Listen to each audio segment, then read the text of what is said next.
यहाँहरूलाई यो राज्य सरकारको कम्पनीमा सहयोग गरेको पाउँदाखेरि पूर्ण गौरव र हाम्रो भारद्वाज कँडेल कुलचन्द्र कौमुदी वंश आदिको ग्रन्थ निर्माण जस्तो एउटा महान बोकेर एउटा अभियान मेची महाकाली गरेर र यो चाहिँ हाम्रो वंश हाम्रो पुर्खा प्राचीन इतिहास कस्तो थियो कहाँबाट चाहिँ आउनुभयो हाम्रो पुर्खाको गौरव के थियो हाम्रो ख्याति प्रसिद्धि के थियो के थिए र हामी ऋषिका सन्तानहरू कहाँ छरिएर बसेका छौँ भन्ने कुरालाई हामी चितवनदेखि सुरु गरेर हामी सिन्धुली सर्वप्रथम त हामीले हेटौँडामा यो क्षेत्रीय समिति गठन गऱ्यौँ। हेटौँडामा पनि केही कणेलहरू हुनुहुन्थ्यो। त्यसपछि अगाडि बढ्दै गएपछि हामी मोरङको बेलटारी भन्ने ठाउँमा झापा, सुनसरी, मोरङ, पाँचथर जिल्लालाई समेट्ने गरी त्यहाँ एउटा क्षेत्रीय समिति गठन गऱ्यौँ। यी जिल्लाहरूको कणेलहरूको सम्पूर्ण विवरण उहाँहरूले उपलब्ध गराउनु भनेर उहाँहरू लाग्नुभएको छ र केही समयभित्र उहाँहरूले हामीलाई उपलब्ध गराउनुहुन्छ र हामी यो दोस्रो संस्करण निकाल्नका लागि सक्षम हुनेछौँ भन्ने कुरा विश्वास गर्न आएका छौँ। र त्यसपछि हामी हिजो यहाँहरूसँगै भन्नु पऱ्यो हजुर यो अभियानमा के महसुस गरिरहेको अब हामी अब अग्र वक्ता हाम्रो चाहिँ अध्यक्ष दिलनाथ शर्मा कणेलज्यूले यो विषयवस्तुको बारेमा प्रस्ताइसक्नुभयो। अब हामीले एउटा नयाँ अनुभव किन भन्दाखेरि हाम्रा वंशजमा रहेका हामी बन्धुबान्धवहरू अब पूर्व मेची पश्चिम महाकालीसम्ममा रहेको जुन एउटा अवस्थालाई एउटा नयाँ अनुभव गरे एउटा अवसरको रूपमा पनि र एउटा चिनारी परिचय र एउटा अवसरको रूपमा पनि लिएको महसुस नमस्कार। विशेष गरी यो वंशावलीको खोजी अनुसन्धान र प्रकाशनका सन्दर्भमा हामी अहिले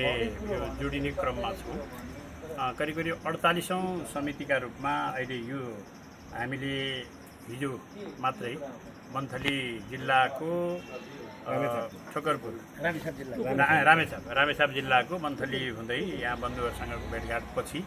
हाम्रो रामचन्द्र गुवाको साथमा हामी ठोकरपुरमा पुग्यौँ र बेलुकी त्यहाँ बन्धुहरूसँग भेटघाट पनि भयो र हामीले यो 48औं समिति यो पनि गठन महर्षि भारद्वाज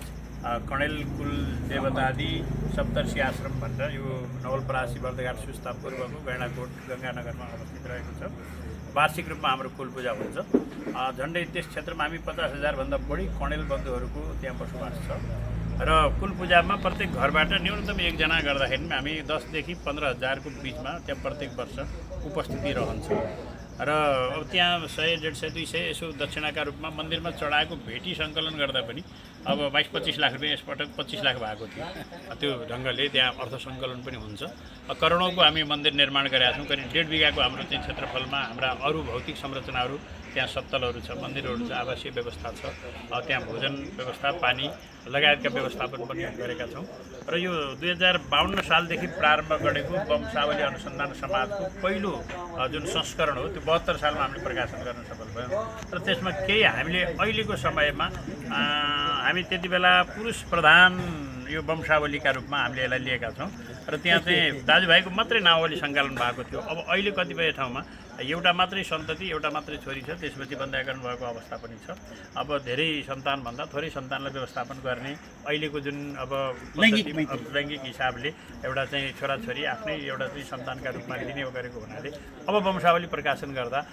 छोरीहरूलाई पनि, बुहारीहरूलाई पनि, आमाहरूलाई पनि, फुपूहरूलाई पनि त्यो एउटा चाहिँ थर गोत्रको वंश विस्तारका क्रममा को कहाँसँग जोडिएको छ भोलिका दिनमा हाम्रो चाहिँ विवाह गर्दाखेरि वंश गोत्रको जुन खोजी हुन्छ त्यसलाई पनि मध्यनजर गर्न सकियोस् र हाम्रा चाहिँ एउटा चाहिँ हाडनाताभित्र त्यो चाहिँ सम्बन्ध स्थापित हुन नसकोस् भन्ने हिसाबले पनि त्यो वंशावलीलाई अझ विस्तार गर्न सकौँ र विशेष गरेर यो बिउकोटबाट हाम्रा महादेवका 3 भाइ मध्ये चाहिँ जेठाको सन्ततिहरू प्राय बिउकोट र आसपासमा चाहिँ बसोबास गरेको भेटियो र माइला मन्नाथ र केशुका सन्ततिहरू त्यहाँबाट पूर्वीतर्फ चाहिँ आएको र त्यसपछि वंश विस्तार हुँदै हुँदै गर्दाखेरि 5 थरसम्म पुगेको हामीले अहिलेको खोजी गर्दाखेरि त्यो खालको कुराहरू भेट्यौँ र झन्डै 64वटा जिल्लामा कणेलहरूको अवस्थिति रहेको र त्यहाँ एकदमै थोरै भए पनि कणेलहरूले आफ्नो एउटा चाहिँ वर्चस्वलाई अथवा कणेलको आफ्नो चाहिँ स्वाभिमानलाई गिर्न नदिएको अवस्था चाहिँ हामीले पाएका छौँ। त्यो हाम्रा लागि वंशका लागि एउटा गौरवको विषय जस्तो चाहिँ हामीलाई लागेको छ र अहिले यो वंशावलीलाई अनुसन्धान गर्ने मात्रै नभएर देशभरि छरिएर रहेका बन्धुहरूलाई समय सन्दर्भ हामी जुट्न सकौँ र हाम्रा चाहिँ भावनाहरूलाई हाम्रो वंश परम्परालाई आफ्नो संस्कार र संस्कृतिलाई हाम्रो पद्धति र हाम्रो चाहिँ एउटा चाहिँ बन्धुत्वको भावनालाई अझै विस्तार गर्न सकौँ। वसुधैव कुटुम्बकम भन्ने भावना त छँदैछ, सबै चाहिँ ऋषि महर्षिहरूकै सन्ततिका बिचमा हाम्रो चाहिँ आत्मीयता छ, तादात्म्यता छ